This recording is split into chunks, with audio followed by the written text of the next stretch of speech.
सुप्रभात। मैं सुनील कुमार, सहायक शिक्षक। आज मैं इतिहास विषय में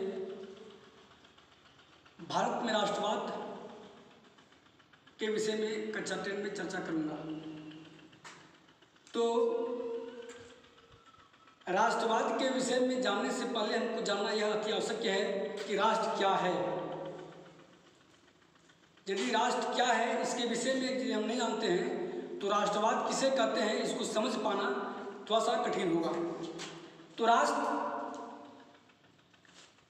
जैसा कि मैं शापट में लिखा हूं, राष्ट्र धर्म से बड़ा है। राष्ट्र किसी साझा विरासत से बना होता है। राष्ट्र भाषा, धर्म, संस्कृति, इतिहास एवं उद्देश्यों का सम्मिश्रण होता है। अर्थात इस राष्ट्र की परिभाषा को यदि सरल शब्दों में देखा जाए तो हम कह सकते हैं कि राष्ट्र भाषा, संस्कृति, सभ्यता और त्याग एवं समर्पण का योग होता है, जिसे हम राष्ट्र कहते हैं। आगे हम बढ़ते हैं तो अब बारी आती है राष्ट्रवाद की कि राष्ट्रवाद क्या है। जैसा कि हम लोगों ने अभी चर्चा किया कि राष्ट्र क्या है, तो राष्ट्र एक भावना है, राष्ट्र एक त्याग है, राष्ट्र एक समर्पण है। तो उसी को हम आगे पढ़ेंगे कि राष्ट्रवाद क्या है। तो राष्ट्रवाद भी एक, यदि आप लोग लिखना चाहेंगे तो लिख सकते हैं, राष्ट्रवाद एक ऐसी भावना है, जैसा कि हम लोग पहले पढ़ा कि राष्ट्र क्या है, एक भावना है। तो राष्ट्रवाद भी एक ऐसी भावना है जो राष्ट्र के प्रति समर्पण का भाव उत्पन्न करती है। अर्थात राष्ट्र और राष्ट्रवाद दोनों एक ही सिक्के के दो पहलू हैं। तो राष्ट्रवाद भी कहता है कि मैं एक भावना हूँ, राष्ट्र के प्रति समर्पण की भावना हूँ, और राष्ट्र भी कहता है कि मैं भी एक भावना हूँ। तो हम लोग अभी देखें कि राष्ट्र क्या है और राष्ट्रवाद क्या है। अब हम लोग जानेंगे कि भारत में राष्ट्रवाद के उदय के कौन कौन से कारण थे। आखिर भारत में राष्ट्रवाद का उदय क्यों हुआ, क्या कारण था कि भारत में राष्ट्रवाद को लाना बहुत जरूरी था। तो हल्का सा हम पीछे जाएंगे तो जानेंगे कि भारत में राष्ट्रवाद के उदय का प्रमुख कारण यूरोप की राष्ट्रवाद के उदय से जुड़ा हुआ है। यूरोप में राष्ट्रवाद की शुरुआत हुई तभी पूरे विश्व में राष्ट्रवाद की संकल्पना का, राष्ट्रवाद की विचारधारा का उदय हुआ। उसी कड़ी में भारत में भी राष्ट्रवाद के उदय का सूत्रपात हुआ। भारत में राष्ट्रवाद के उदय के प्रमुख कारण थे। पहला सामाजिक कारण, जैसा कि हम शापट में लिखे हैं, पहला है सामाजिक कारण, यदि आप लोग लिखना चाहेंगे तो लिख सकते हैं। दूसरा है प्रजातीय भेदभाव। तो सामाजिक कारण क्या था, इस पर हम चर्चा करेंगे। तो सामाजिक कारण चूंकि हम देख रहे थे, भारतीय राष्ट्रवाद के कारणों पर चर्चा करने से पहले हम भारत के राष्ट्रवाद के इतिहास के कुछ पन्नों को पीछे उलट के देखता हूं तो पाता हूं कि भारत में राष्ट्रवाद का उदय 1857 ईस्वी के सिपाही विद्रोह के साथ ही शुरू हुआ, और तत्पश्चात 1857 की सिपाही विद्रोह एन प्रकार में किसी कारणवश विफल रहा, और इसकी विफलता का मुख्य कारण भारतीय और कुछ विदेशी सोचों का प्रतिफल था, जिसके कारण सिपाही विद्रोह असफल रहा। तो उसके बाद हम आगे बढ़ते हैं तो पाते हैं कि जब महात्मा गांधी दक्षिण अफ्रीका गए और वहां पर उन्होंने दक्षिण अफ्रीका की सरकार के खिलाफ वहां पर एक आंदोलन चलाया, जिसे कहते हैं हम नस्ल भेदी आंदोलन। और उस आंदोलन के बाद जब महात्मा गांधी 1915 में भारत वापस आए तो यहाँ पर उन्होंने देखा कि नहीं, अब सभी को राष्ट्र के प्रति समर्पित होना अति आवश्यक है, नहीं तो हम विदेशी उपनिवेश का एक रखरखाव का केंद्र बिंदु बन जाएंगे। तो हम पाते हैं कि भारत में राष्ट्रवाद के उदय के प्रमुख सूत्रधार महात्मा गांधी को ही हम मानते हैं। वैसे और अनेक महापुरुष हुए और अनेक नेता हुए, लेकिन महात्मा गांधी ने ही भारत के भारत के लोगों को राष्ट्र के प्रति समर्पित करने का अपना बीड़ा उठाया। तो हम अब जानेंगे कि आखिर कारण क्या थे। तो सामाजिक कारण की हम चर्चा अभी किए, तो सामाजिक कारण यह था कि हमारा जो समाज था, चूंकि हम अंग्रेजों के गुलाम थे और यहाँ पर अंग्रेजों ने अपनी शासन व्यवस्था को सुचारू रूप से संचालित कर दिया था, अर्थात अपने साम्राज्य का विस्तार धीरे धीरे यहाँ के लोगों के सोच को देखते हुए बढ़ाते गया। और हम देखते हैं कि इस प्रकार समाज में फैली कुर्सियों को देखते हुए यहाँ के लोगों ने देखा कि नहीं, अब हमें जागरूक होना होगा, हमको आज़ादी लेनी होगी। दूसरा कारण था प्रजातीय भेदभाव। जैसा कि अभी हम चर्चा किए कि महात्मा गांधी ने दक्षिण अफ्रीका में ही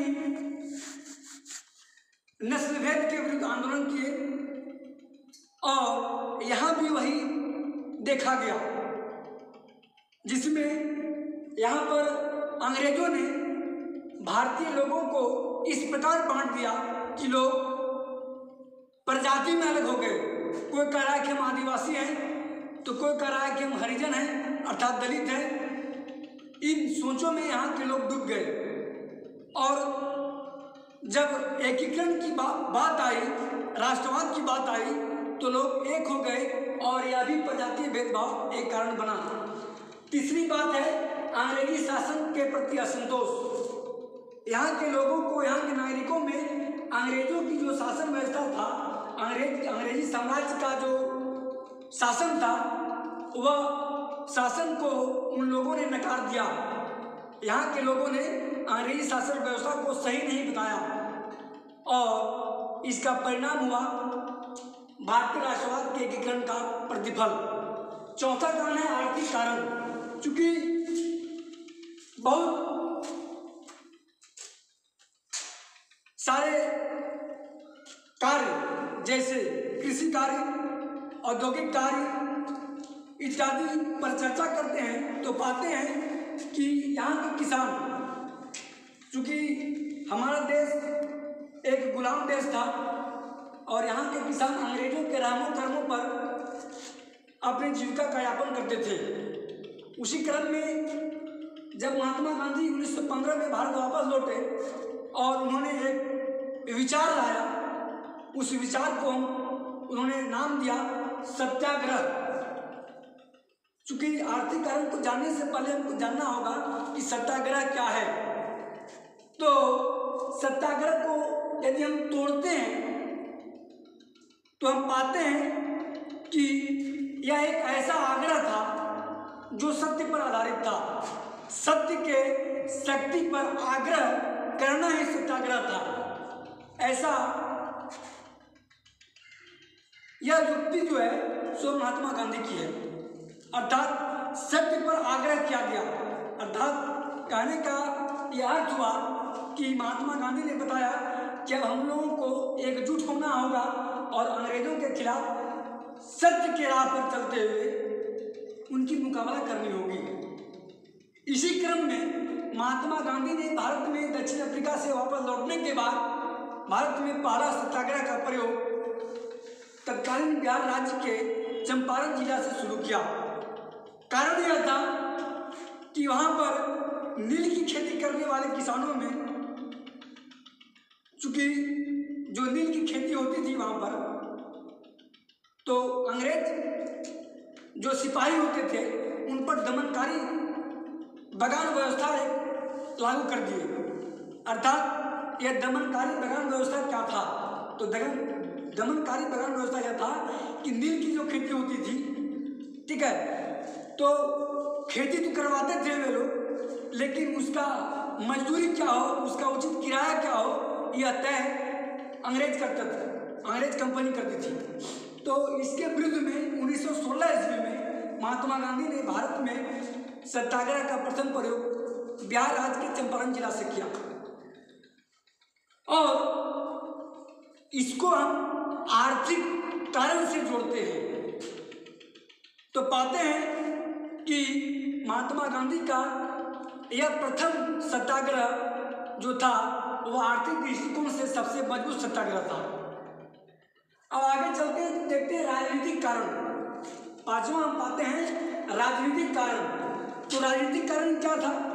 तो राजनीतिक कारण यह था कि हमारा देश चूंकि स्वाधीनता जा रही थी, अंग्रेजों की जो दमनकारी व्यवस्था थी, अंग्रेजों की जो गुलामी की व्यवस्था थी, उससे हमारे देश के नागरिक उब चुके थे और नए नए क्रांतिकारियों का उदय हुआ, जिसमें यदि हम भारतीय राष्ट्रीय आंदोलन की चर्चा करते हैं तो एक बात जानना बहुत जरूरी होता है कि आखिर कांग्रेस क्या था।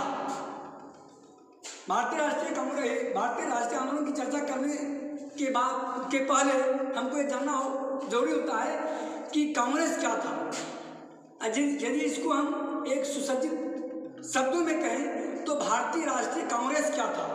तो भारतीय राष्ट्रीय कांग्रेस की स्थापना एक अंग्रेज व्यक्ति जिनका नाम था ऑक्टेवियन ह्यूम, ठीक है, ऑक्टेवियन ह्यूम, जिन्होंने भारतीय राष्ट्रीय कांग्रेस की स्थापना 1885 ईस्वी में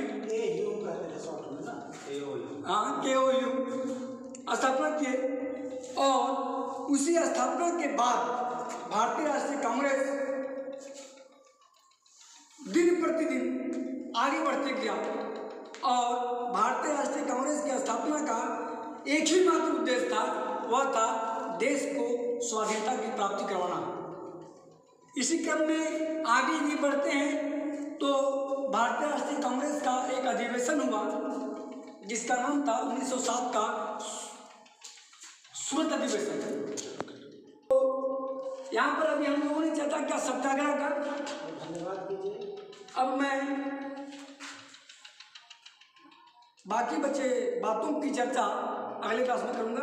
धन्यवाद।